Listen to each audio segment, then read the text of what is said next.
Welcome to episode 21 of the Shamrock Green Room, your favorite podcast highlighting everything about Scotus Central Catholic and Columbus Catholic schools.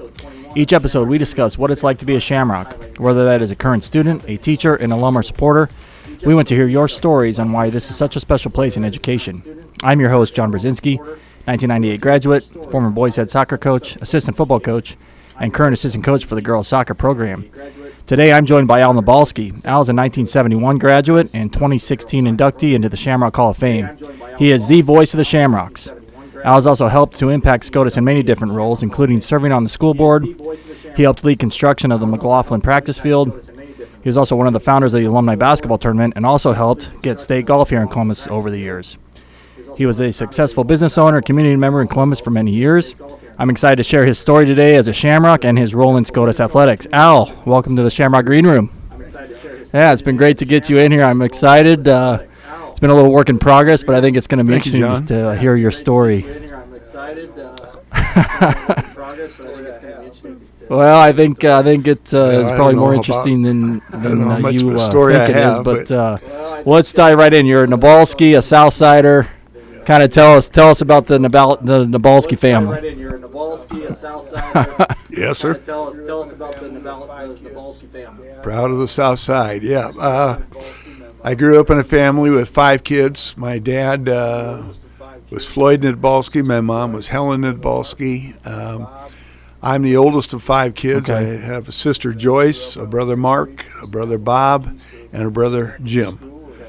And we grew up on 6th Street, just a half a block east of St. Anthony's School, and just the other half a block west of. And your Buffalo parents Park, came from huge so families we spent as a well, lot of time right? over Buffalo Park. Yeah. And your parents came from huge families as well, right? Yeah, Dad was the 4th oldest of 13 kids, and Mom was the 3rd oldest of 14 kids. Wow. So I have 70 first cousins. Well, I don't know if we'll have that much time, but your mother's made it. Your mother was a nozzle, correct? Okay. So Neidbalski's and Nozzles, 2 well-known names to SCOTUS. Yes. Yeah. And so what did your folks do? Yeah, we've been around a while. Yeah. And so what did your folks do? When I was a youngster, my dad owned a gas station. It was called Floyd Standard Service. It was a Amoco or a Standard Oil gas station. It was located on 7th Street and 33rd so where Dairy Avenue, Queen sits right now is where your dad's the station Dairy was. Queen is now, if that puts it in perspective. So where Dairy Queen sits right now is where your dad's station. Right on the corner. The station was the corner. The Dairy Queen was a little white shack in the middle of the block just off of the alley. But it was there. But it was next door. Yeah. It didn't, And he owned that. I was born in 53. I think he bought it in like 1950. And then in 1964, he sold it just before the highway got widened. It kind of messed the station up because it took out the west lane of the 81, Highway 81 access to the pump. So after the highway was widened, you only had 33rd Avenue, right by Pawnee Park there. Okay. When that was widened to 4 lanes, that kind of messed up the station. And he sold it to a guy that worked for him by the name of Jim Schecker. And then he and his brother Ted Teddy bought Neidbalski. a bar downtown. It was called the B&B, but they 10th changed Avenue. it to the Ski Lounge. So Teddy was a good dude. Ted was my uncle, yeah. There you go. Yeah. So we had 4 boys and 1 girl in our family, and Ted had 4 girls and 1 boy in his family. So a lot of extra help down there. Steve, my cousin Steve, and I used to have to go down, and it was before cans. We used to go down in the summer mornings and sort bottles out and put them in the right cases and put them back in the basement, after a busy night. And so the ski and lounge. And if we were lucky, we got paid with a bottle just of for pop. people's reference. Where was that at? Ski lounge. So where, just for people's reference. Okay. Where was that at? Well, it's right across the street from the old theater. Right now, it's the 12 and 12 Club, the clubhouse of the Alcoholics Anonymous group here in Columbus. It was rumors after, when Dad and Ted sold the bar, they sold it to the Leshock family, And the Leshock family kept the ski lounge name for a year or two, and then they changed it to Rumors. And then when they sold it to Buster Johansson, and he changed it to Wilson's Grill. And then that closed up, and I think that's when the 12 Club came in and bought the building. Well, for all those non-Polacks out there, give them a little reference to what the ski active, in the ski lounge stands for. Well, give them a little reference to what the ski, I don't know how the ski lounge stands for. We got to make it somewhat PG. I don't know how clean I can make this, but we got to make it somewhat PG. Okay. The Neidbalski name, when I tell people how to pronounce our name, I explain to them that Dad and Teddy ran the bar for a number of years, and they called it the Ski Lounge. Yep. And then my Uncle Walt, their youngest brother, who still lives here in Columbus, he had the meat store for a meat years, and he called it Meats. Yeah. So if I ever wanted to start my own business, all I have left were the, you know what. Yeah, okay. Yeah, you could figure it out, right. But a good friend of mine, Rich Jablonski, and we always meet coffee with a bunch of people. Yep. And whenever we're razzed about our names, we always remind the people that the ski in Neidbalski or Jablonski Brezenski, the ski stands for skill, knowledge, and intelligence. Well, and there's some people with Polish names that the cultural just don't aspect that Polacks aren't super smart people, so we kind of counteract that with that phrase right there. Yeah, we've educated a few of our patients in the clinic with the old that's when we use skill, it, knowledge, and intelligence quote. You've shared that knowledge with many people. That's awesome. Yeah. And so your siblings, you mentioned some of your siblings. Talk about them just real briefly, and then we'll kind of jump into your time here. And so your siblings, you mentioned some of your siblings. Talk about them just real briefly. Yeah. Okay. Joyce married late in life. She married a retired Navy guy, and they lived in South Carolina for a number of years. And they just moved back to Omaha. Mike's having some health issues with his back and so forth, so they came closer back here for medical reasons. She worked for a nonprofit down in South Carolina in the office. Next in line is my brother Mark. He was a 76 graduate here. And he worked for Hormel Foods for many, many years, and he ended up retiring out of Hormel Foods in Fremont. He was the superintendent of the head guy of the cut floor. They call it the fabrication floor in the Hormel plant there in Fremont. That's now owned by Jim Pillen and a bunch of people. They changed the name. I don't even know what it's called now, but they changed the name. But Hormel no longer owns it, but Mark retired out of there, still lives in Fremont. Bob worked for Dale Electronics for a number of years here, and then he worked for Page Electric, became a vice president at Page Electric, and he was the manager of the local plant, and then he did a lot of traveling with them to other plants. And he retired out of there when Page Electric was sold. He elected to retire at the time, so he's retired. My youngest brother Jim was a victim of, I don't know if he suffered from cerebral palsy, so he never went to school. He was a total invalid. Mom never worked outside of the house. She was Jim's caretaker until he could not. He could not sit in this chair that I'm sitting in right now. Since he was born? He couldn't. He did not. He was not able to talk.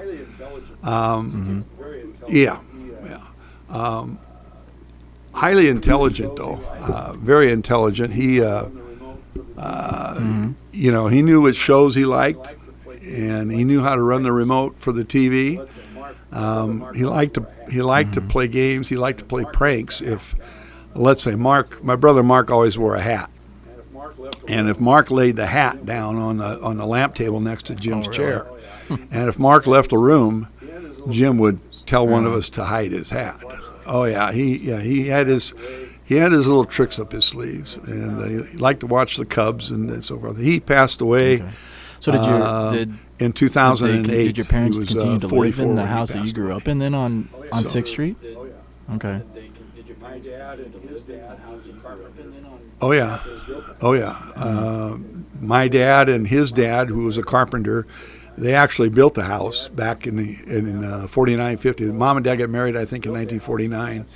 And Dad and my grandpa, Neidbalski, built the house then. That's the only house any of us kids ever knew. Yeah, and we didn't sell it until Mom passed away in 2015. So, yeah. Well, it's sure. It's the only house us kids ever knew. Well, you come to Scotus in 1965 as a seventh grader. Kind of fill us in on those junior high years. Yep, I was kind of fill us in on those junior high years. Well, I was in the first seventh grade class as known as Scotus. Right. Well, that's when the 3 local schools combined and formed the Scotus Central Catholic. Yeah. Actually, I think there were a couple other outside of the city parishes involved. I think there were like nine originally. But, I went to, like I said, I only lived a half a block from St. Anthony's, so I went to grade school at St. Anthony's and then came up here to Scotus in 65. Junior high at that time was part of the old St. Bonaventures. It was a 3-story brick building where Dowd Activity Center sits now. Big so old for all windows, you referenced where the Dowd is now, it's on the west part of the campus. That's where the junior high building was. So for all you referenced, in the center. Correct. Yep. In the center part of the block. Yeah, the north wing was here already, and the science wing was here already. The old brick part, the old junior high building. Isn't that crazy? It's a new gym, and it's what I still refer to as the new gym. It's a new gym. Yeah. But it's the new gym. That's where the brick building was. And you were kind of involved in typical activities in junior high, football, basketball, all that kind of stuff. Yeah. You were kind of involved in typical activities in junior high, football, basketball. Yeah, a little bit. Yeah. Well, we did. I don't know that we had. I know I played midget football back then. Yet I think we still had midget football to fall back on in junior high. I don't know that we had started junior high football quite yet. I know we did freshman year. Gotcha. I played my freshman year here, but who I were know some I of those, played midget football for a couple I know years. I'm kind of digging into your memory brain here a little bit, but so I asked you to try to remember a couple teachers. Are there any teachers that stuck out to you in junior high, or? So I asked you to try to remember a couple teachers. Are there any teachers that stuck out to you in junior high, or? We had a nun who was a math teacher. She was a very large lady, really? But a very, very good math teacher. Her name was actually Sister Kevin. Oh, really? Yeah, Sister Mary Kevin. So it'd have been in she was high, a great so math teacher. Before Miss Picara came then. So it'd have been junior high, so. Okay. 7th and 8th grade math. Before Miss Picara came. Okay. Miss Picara came about my freshman year, I believe. Yeah, she wasn't here quite yet. Yeah. And, She was fantastic. Yeah, I had Miss she passed away here a couple already, years ago, and but she was a getting to great know teacher her, as well. because she came into the office, as a professional, working with her, and then just getting to talk with her on a different level was really fun. Yeah. As a professional, working with her, then just getting to talk with her on a different level was really fun. And I had the privilege of handling some of her insurance later on in She was her a special lady. life, and she was. So I got to sit down with her quite a bit. So you kind of get into high school then. Tell us about those high school years. What kind of things you were involved in high school? So you kind of get into high school then. Tell us about those high school years. What kind of things you were involved in high school? Well, high school, I football, of course. Our freshman year was kind of an eye-opener. There had been some controversy here, some problems the year before, and there were several football players who transferred over to Columbus High between my 8th grade and freshman year. So, and the coaches ended up leaving, and so we had 3 new coaches my freshman year. Claire Stramel was the head coach, and then Jim Pitts, that was his first year here, and Vern Younger as well. All 3 came that same year. And so just before the season started, they called a meeting and they said, guys, we know some people left, but we're just going to play with what we got, and we're going to do the best we can. And we ended up being World Herald's Class C state champions that year. Yeah. Yeah. Yep. We played, we had 41. If you see the old picture that's in the hall now, okay, there are 3 rows of players. The entire first row of that team in that picture, with the exception of 2 players, are freshmen. And then there are 2 freshmen in the back row. I'm one of them, I know. And Jerry Zoppla, my childhood friend, we were in the back row. So 1/3 of that team was freshmen. And we played the freshman schedule, we played the JV schedule, and we played, a lot of us got to play mop-up duty in varsity games. We had 2 guys that you needed 12 quarters to letter. They had 11. They were very close to lettering as freshmen, yeah. And that's back when Bill Cush was a senior. Joe Blaha was a junior. Ever came out of here. And then Bill's younger brother Bob was the other running back, and Ken Bader was the quarterback. Yeah. So we had a. What was it like with Bill? Because I read your excerpt or your section in the I Played for Scotus book, so it was interesting. So I picked up a couple things that we'll talk about. But explain Bill Cush and Joe Blah, because you had firsthand experience with those guys. Explain Bill Cush and Joe Blah, because you had firsthand experience with those guys. Bill,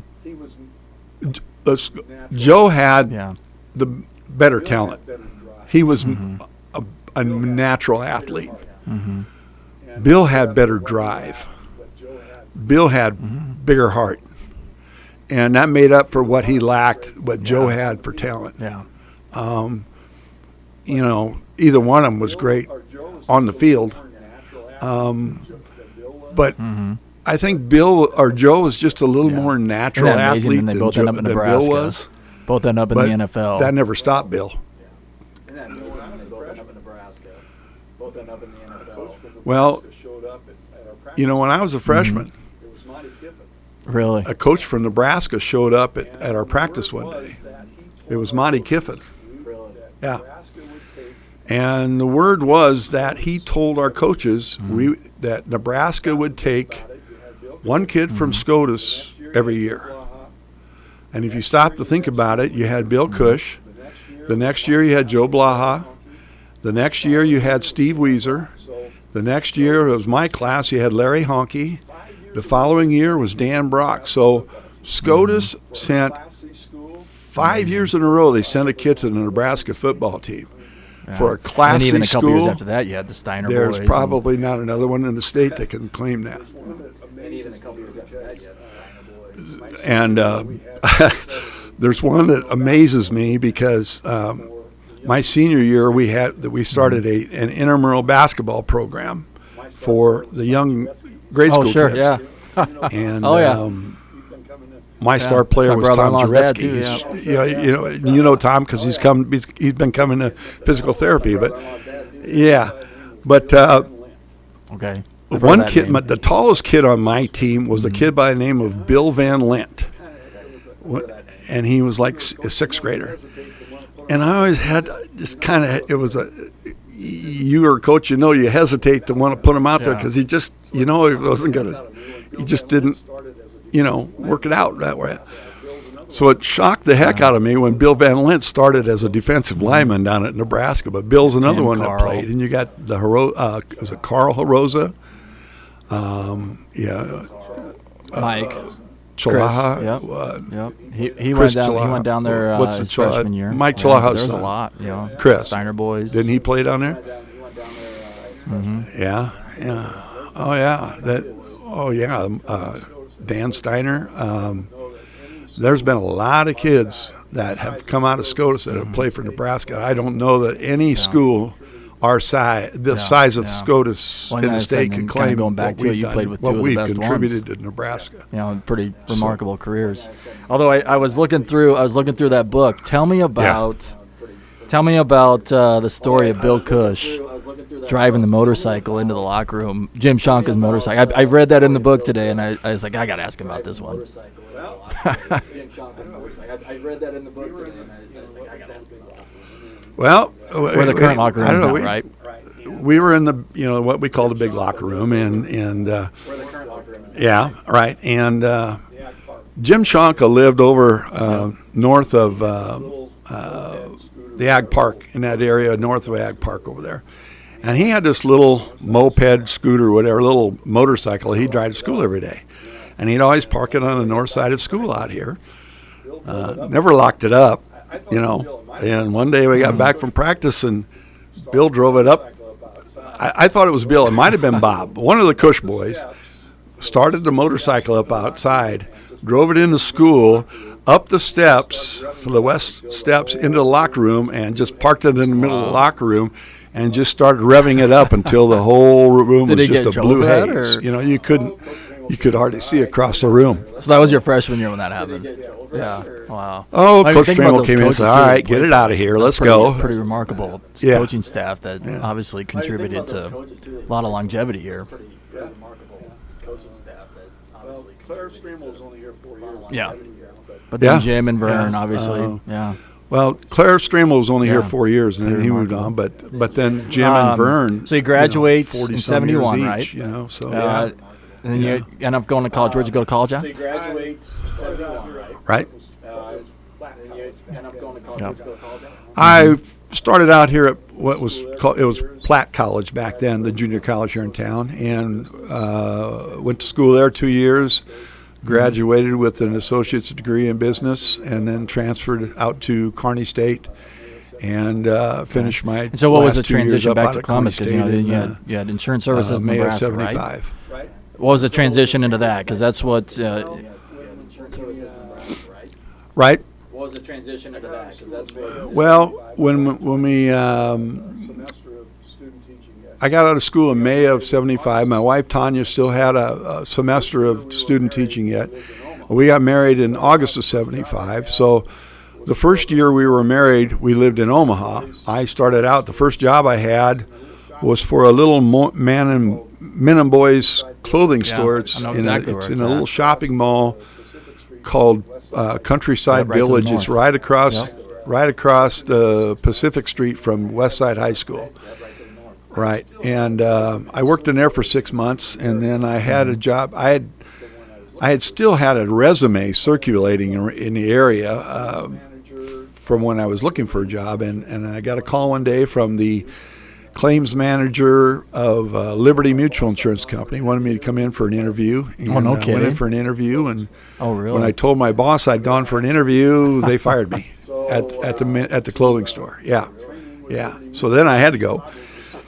So went to training with Liberty Mutual in Chicago for 6 weeks, and the very first day you get there, they tell you where you're going to go from Chicago, and they wanted us to move to Kansas City because my father-in-law was in the insurance business back here. They didn't want any conflict on any claims, so for 6 weeks, we thought we were going to be moving to Kansas City. In fact, the week before I was to leave Chicago and come back home to Omaha, they called me in and they gave me a book and said, here's a flight book. Book yourself a flight from Chicago to Kansas City, and then book yourself or your wife a flight from Omaha to Kansas City. You guys meet down there. We'll have a car for you there, and you find an apartment or something to live in.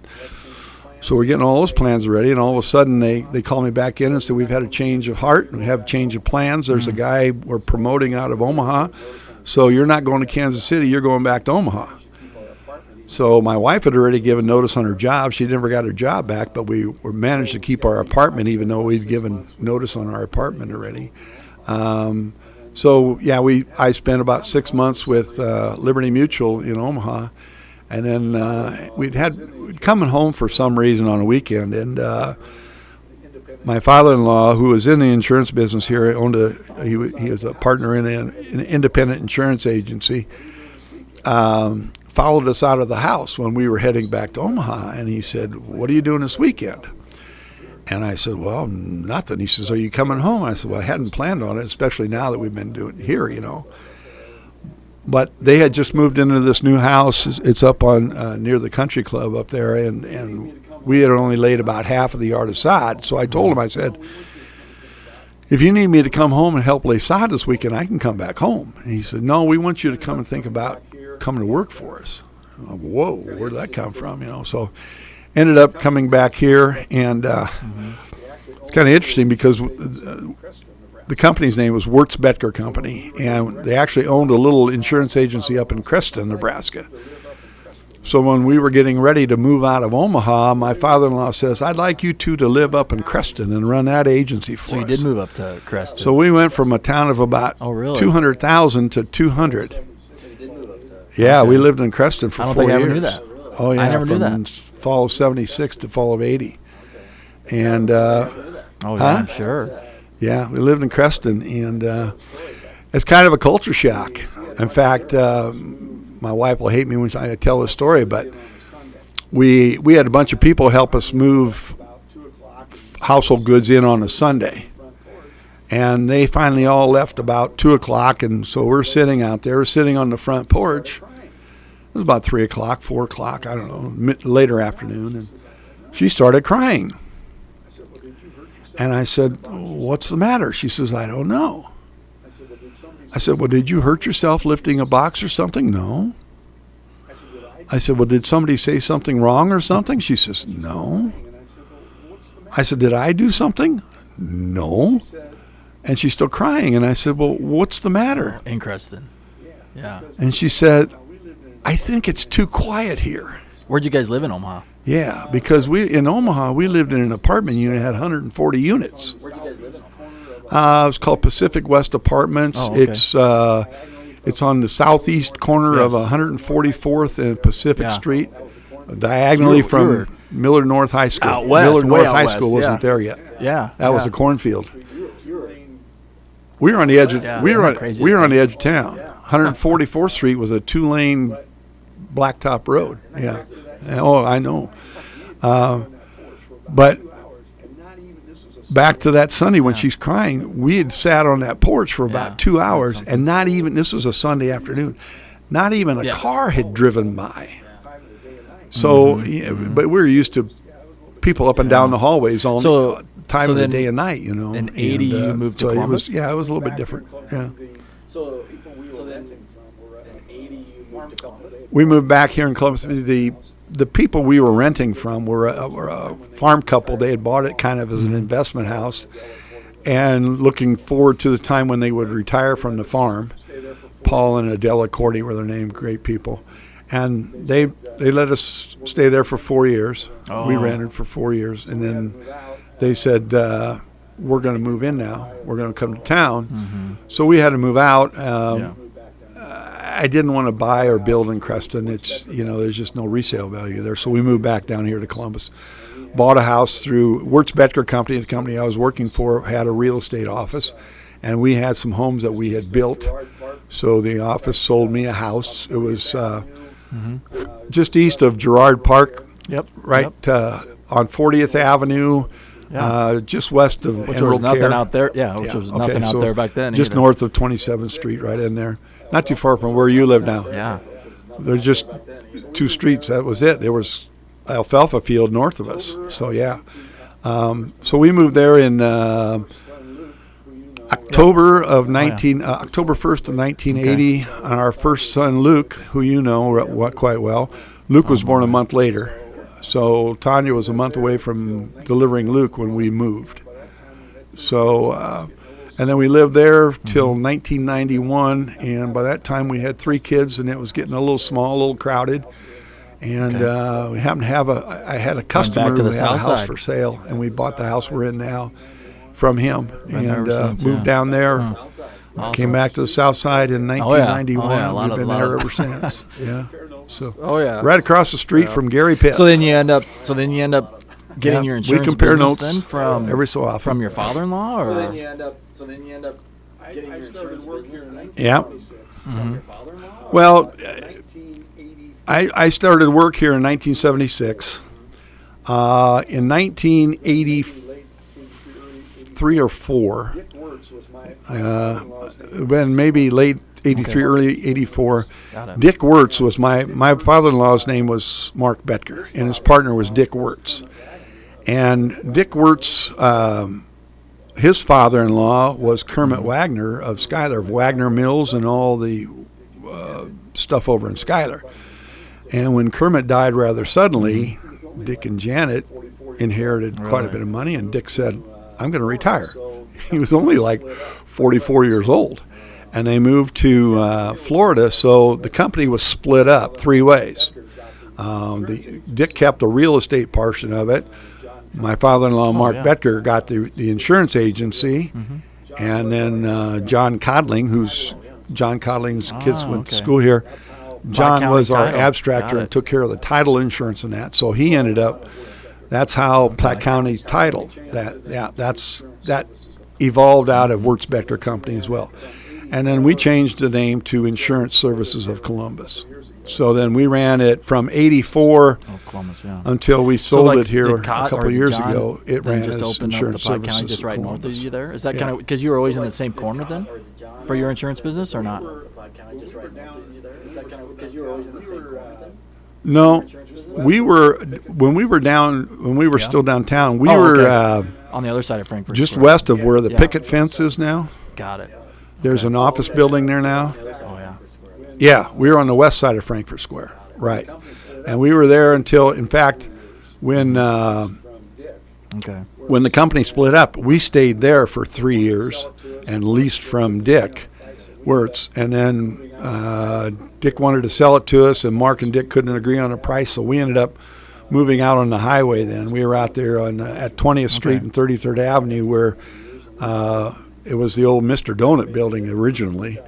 And it sat empty for a number of years, and we bought it and renovated it and moved out there in 87. 2010. Because the bookstore, right? We moved back downtown in 2010. Dan Mahoney's spot. Yep. Well, it was on the corner there. It was Dan Mahoney had a bookstore in there. It's been a lot of things.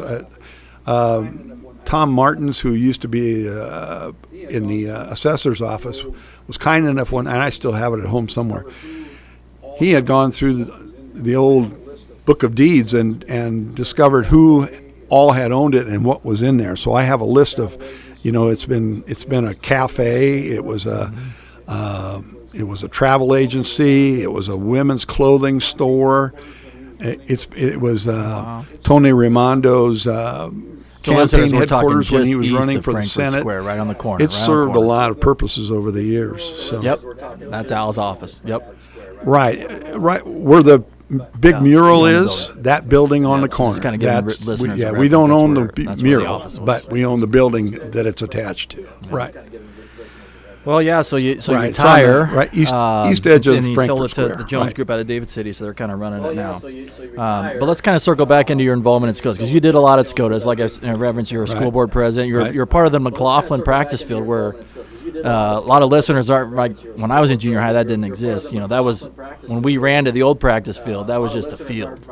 So what was the story about getting it back to McLaughlin, or became McLaughlin? Well, what was the story about getting it back to we talked a lot about this it. When you were on the school board, field right? became available. And I'm like you. Yeah. About that time, that field became available. And I'm like you. I used to trudge down across the railroad tracks and all that. And, I know from my own kids when they were going there. 3 minutes. The junior high coach said you had to be there or you had to run, right? So the big fear was some kid is going to try and beat a train because he's afraid of running, And so it was time. It was time to move it. And so we ended up purchasing it. And then pitched in like they always do. Thanks to all the help, SCOTUS people jumped in again. And we put a storage building up there. So that was after my time, but fenced it. I just remember you had about 2000, 2001. We had 3 minutes to get to the old practice field, and like you said, man, if a train came, man, you weren't making the time, and they kind of gave you a buffer, but I could totally see what you're saying. I mean, when you're a kid, you don't think about that, but as an adult, they're going to try to make it. Well, especially a junior high kid, they're not, maybe a varsity player, he's going to think twice. Yeah, for sure. But not a junior high kid. Yeah. He's going to try and beat purchase. It. And think about how that changed a lot of things for Scotus, because that's a great facility. So we just decided. Great facility. It's 2 blocks south of school. And, plenty of space. Yeah.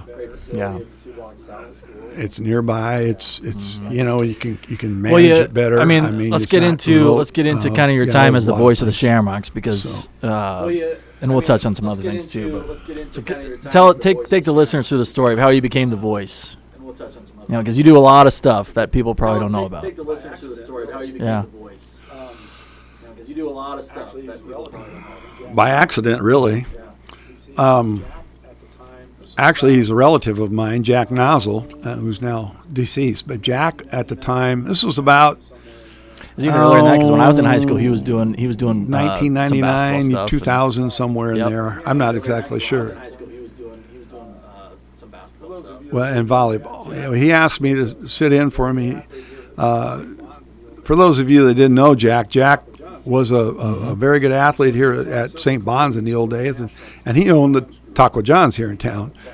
And so he was on several committees for the National Taco John's group, and so he traveled quite a bit. And there was a couple times when he was going to be out of town, and he asked me to sit in and take over for him at the volleyball games. And so I did, and after a year or so, he said, just take it over. He says, I'm busy. And so I ended up doing volleyball first.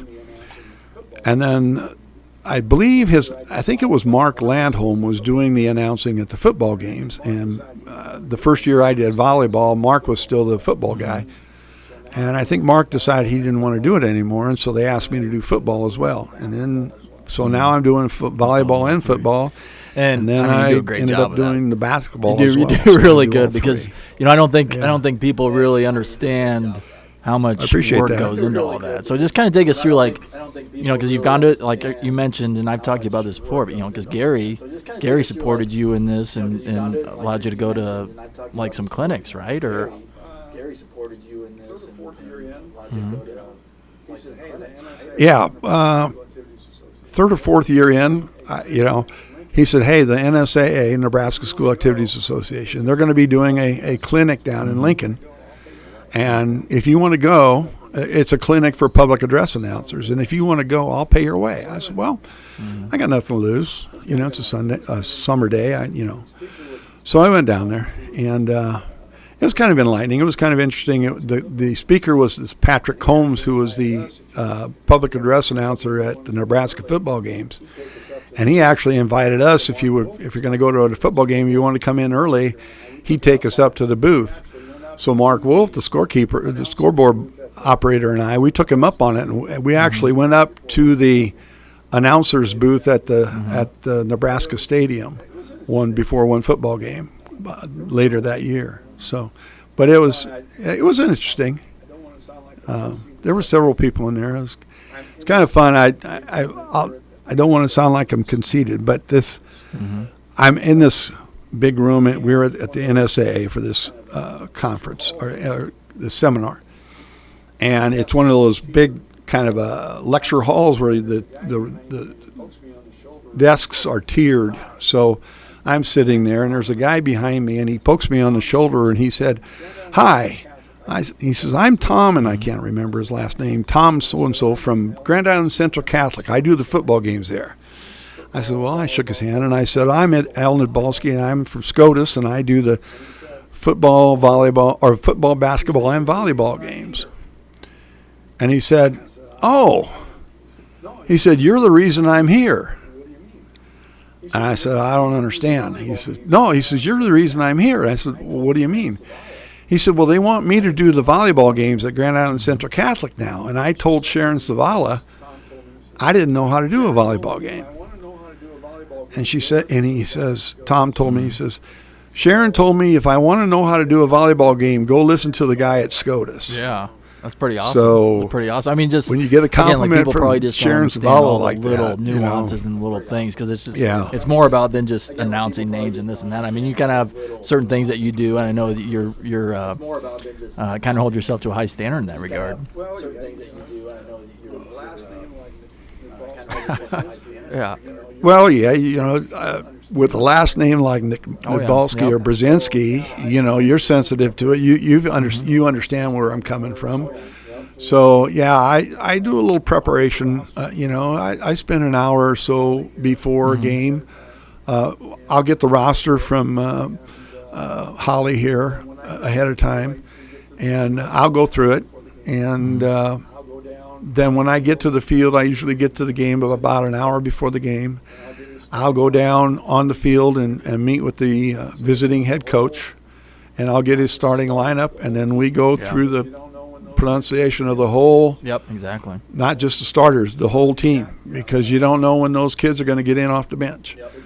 And so, you've got and different pronunciations. But you've got names that, depending where they live, are pronounced differently. You look at here at Scotus, we had Thiele's, Thiele. You look at the girls from Newman, they pronounce spelled the very same way, but they pronounce it Teal. And I didn't think about it. The first time I did a Thiele girl from Newman, I'm pronouncing it Thiele. Gotcha. And their dad came down and said, no, it's Teal, And you've got over in Schuyler, you got Novacek's. Yeah. Again, in little David things. City, Little they things might be probably Novacek. people don't think about. Spelled the same way. But if you don't, well, yeah, but you want to do it right, because if you don't do it right, like you say, I'm speaking for Scotus now. Yeah, I'm reflects on the school. So you want to real do close it right. attention, like in a basketball game. They always notice. They always notice on the score table, big old bag of peanut M&Ms. Tell us about the peanut M&Ms. That just started. Tell us about the peanut M&Ms. Peanut M&Ms. Okay. I don't know. I just started. I like to have something there to munch. At football games, and the last football game of the year, I have a tradition. I smoke a brisket, and we have brisket sandwiches up in the press box at the last home game of the season. Well, I started just having a bag of M&Ms there for something to munch on, and it just has evolved over the years that people expect me to have the peanut M&Ms. It got kind of funny because when COVID hit, what I had been doing was just buying a big bag of peanuts, M&Ms, and people were all reaching in there. Well, now with COVID, you didn't want all these people reaching in there. We hadn't quite, so the first home game after COVID, I hadn't figured out yet how to bring these M&Ms in a safe manner, if you will. So the first home game after the I remember you telling me the story. COVID hit, I didn't have M&Ms at the game. And the official that night was a guy out of Omaha. He's a great guy. He's a very good official. His name's Sean Johnston, and he had two ladies with him. There were three people on the crew. Two of them are ladies. And Sean walks out, and I've known Sean for quite a few years, Yeah. He walks out, and he looks around, and he goes, "Where the hell are the M&Ms?" And I started laughing because I said, I haven't figured out how to serve them yet, And this one of the two lady officials walks up, and she says, "All I heard about all the way from Omaha was there going to be M&Ms at the table. Now there's no M&Ms at the table." 25 cents to get in the game. So we've gotten kind of known for it, yeah. Well, we always tease the kids because you're on the chain gang, you're a volunteer, you don't get paid. And I've never been paid at Scotus, and that's fine. I understand that. So we always tease the girls, especially when they're going into a volleyball game or a basketball game, that we have to charge them 25 cents to get in the game because that's the only way we can pay for the M&Ms, and that's the only way we're going to get paid is if we charge you to get in the game. So one night I had been doing that for a while, and it was a volleyball match, and Paige Pillen, Tom's daughter, was playing, and we happened to park. I happened to park on the west side of the building that night, right next to Tom. And so when it was all over and I'm getting in my car and Paige is getting in Tom's vehicle, were right next to one another. And I said, "Nice game, Paige." She goes, "Thanks, Al." She goes, "Oh, yeah, Dad, you owe Al 75 cents for substitutions, So we've done that over the years, and you get some feedback. Yeah, ask my dad. Some of them say, and your daughter has told me to get it from you. Emma's told me, get it from Dad. But one night, Grace Mustard shocked the ever what out of me, because she's sitting down in front of me now, and she's in front of the scores table waiting to get in, and I said something about the 25 cents to get in, and she reaches. She had knee pads. This is a volleyball she game. reaches in her knee or pad basketball game. And pulls out a quarter. I said, "What's this?" No, but basketball game. Yeah, basketball. I said, "What's this?" She goes, "It's my lucky quarter. You can have it." I said, "No, I'm not taking your lucky quarter." And her dad, Chris, happened to be keeping That's kind of funny, though. book. The kids so I gave Chris the quarter. I said, said, "Give Grace her quarter back later." Well, let's talk. That kind of leads me into Ryan Mustard. Oh, yeah. And Ryan, tore his ACL before his senior year in the summertime. And you were coming. You've been a long time gym patient in the clinic. Yeah. And yep. That's about the time that I had my knees replaced. And so I'm in there doing my physical therapy for my knees.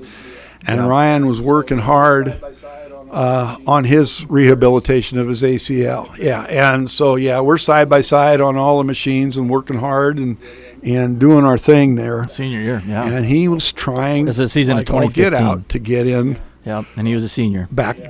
Yeah, I remember getting the notice in the summertime when he tore that at Boise State. Yeah. Just playing in a flag football game. So anyway, go through, because you guys became pretty good buddies there in the early morning crew. Yeah. Because you guys became pretty good buddies in the early morning. We'd be there at 6:30 in the morning when you open the doors, and Ryan and I'd be sitting there waiting for the doors to open, and we did a lot of stuff together and got to know each other pretty well. And so the very last game of the season, Ryan was cleared to suit up. And I don't know, we were ahead, I believe, and they put Ryan in victory formation. Just as a safety back on the victory formation. They put him way back there. So I watched him. I watched the coach call him over, and he goes tearing out there. And I said, I got to do this. I said, and now for the first time of the season, Ryan Mustard, number 55. Yeah. That was an awesome moment. I remember just that too. Raised his fist. Yeah, and we were in the shaking booth just it, above everybody you. laughed. That was an emotional time because that kid so. worked his tail off. He worked his tail, and and it comes to be over the course, because we ended up playing the state championship game. He did. He ends up playing meaningful minutes and makes some big plays in the state championship game. We ended up winning the state title that year. Yeah. Right, later on. Yeah. Mm-hmm. But after the game, I went down just to, pop him on the shoulder pads and all that. And his mom came up and gave me a big, she just grabbed me and hugged me. That was a great moment. She said, "You didn't have to do that." Because I know. I said, "Yeah, I did." You get requests all the time. Hey, can you wish so-and-so? And that's just not something that we typically. Yeah, you do because it's just not that. You get requests all the time. Hey, can you wish yeah. You do because it's just not. Well, the thing about it is, I'd love to. Even like I've had requests for Coach Jon Peterson's birthday. Yeah, exactly. And that's going to be a problem. Yeah. But if you do it for one, then you have to do it for everybody, and that's going to be a problem. I'll give you one more story about announcing somebody. I've held season tickets to Nebraska baseball for a number of years, and there's a family of people from Wahoo Newman right behind us. And their son, Jarrett and Jet, come once in a while. Their last name's Kmick. They're actually related to Gary and Judy Pitts. But one day, Jet Kmick had Brandon Bruning with him. Now, Brandon Bruning, if you remember, was a pretty good athlete at Newman. He was about a 6'4" kid, could jump out of the gym. And between his junior and senior year, he had surgery on his right shoulder. So this would have been that spring of his junior year. He's down at a ball game with one of the commit boys, and we got to talking, and I told him who I was and what I did and all that, so we got to be kind of friends. So the next thing I hear about Brandon Bruning was that he was in a bad car accident, and he broke his back. And I was told that there was a possibility that he might not ever walk again. And I thought, God, this is a good kid. That's too bad. So that was in the spring of his junior year. We get to the fall, and Newman happens to come out here. We played Newman yet at home. And I go out and talk to Coach Turman about starting lineups and pronunciations and all that. And here comes Brandon walking with a walker. And so at one point during the game, we had a little lull. I said, ladies and gentlemen, I want to point your attention to a young man on the Newman bench. I said, I know him. I've met him. He was involved in a bad car accident. He broke his back. He's using he's the gentleman over there working with a walker. I said, please just keep him in your thoughts and prayers. Left it at that. Got to a volleyball game. He shows up here a month later or whatever, not too much later, and now he's walking with a cane. And so I said something, hey, this is the kid that we talked about with a walker, and now he's walking with a cane. So he's making progress. Keep praying for him, Got to a basketball game, and he shows up, and he walks in with nothing. And I said something, to the crowd again about look what your peers have done. Brandon's doing really great. So I get done, and I carry a bag. I've got my M&Ms, I've got my microphone and all that, and I'm packing up after the game. And here comes this gentleman, and he takes his phone and he shoves it in my face. He says, "Watch this, watch this, watch this." And it was Brandon that morning at physical therapy taking his first steps. He said, "See, he's doing good." I said, "I know. I know the kid. That's why I said it. That's why I told him." And he told me the story of how this accident happened. The dad did. Brandon had his right arm in a sling, and he was going to prom, and they lived on a farm. And because of his arm in his sling, he couldn't reach over and get his seatbelt on. And he lost control on a gravel road and rolled the car, ended up breaking his back because he couldn't get his seatbelt with his arm in a sling. That's how it happened. But his dad thanked me then for all the comments. But his dad to this day doesn't know my name. I don't care. But it reflects on Scotus. That we care about a kid like Brandon I remember Bruning. That whole sequence too. That was impactful. That's what I'm trying to convey. I know you're getting emotional about it, but that's what it's all about. Brandon shows up once in a while down Lincoln. Yeah. Always makes a point. That's what it's all about. Yeah, Well, that's awesome. Brandon shows up once in a while down in Lincoln, and he always makes a point. You've had those impacts. We're kind of getting into the end here, but and you've been involved in Scotus in a lot of different roles, a lot of different things. I guess if I ask you, what kind of impact do you think Scotus has kind of made on you? A lot of different roles, a lot of different things. I guess if I ask you, what kind of impact do you think Scotus has kind of made on you? It's taught me a lot of things. How to work hard, how to give to others. We do this for nothing. You do what you do for nothing up here. I do what I do for nothing. The kids are always very respectful. I just ran into Haley Steffensmeyer yesterday, and we chatted. And so she appreciated it. She knows, she remembers who I am, and just so you develop you stay little in touch with the relationships kids and those that little way. moments that you have with them right before, and then even at the scores table or whatnot. You have those little moments where you interactions. Hey, there you go. Oh yeah. Well, and your kids all graduate I from here. invited her back for M&Ms. And you're a Catholic school graduate. I guess the impact of Catholic education. How would you describe that to the listeners? Well, I think we put out a pretty good product out of here. Most of the kids, for the most part, are achievers, strivers. They learn to work hard here. they come out well prepared for later on.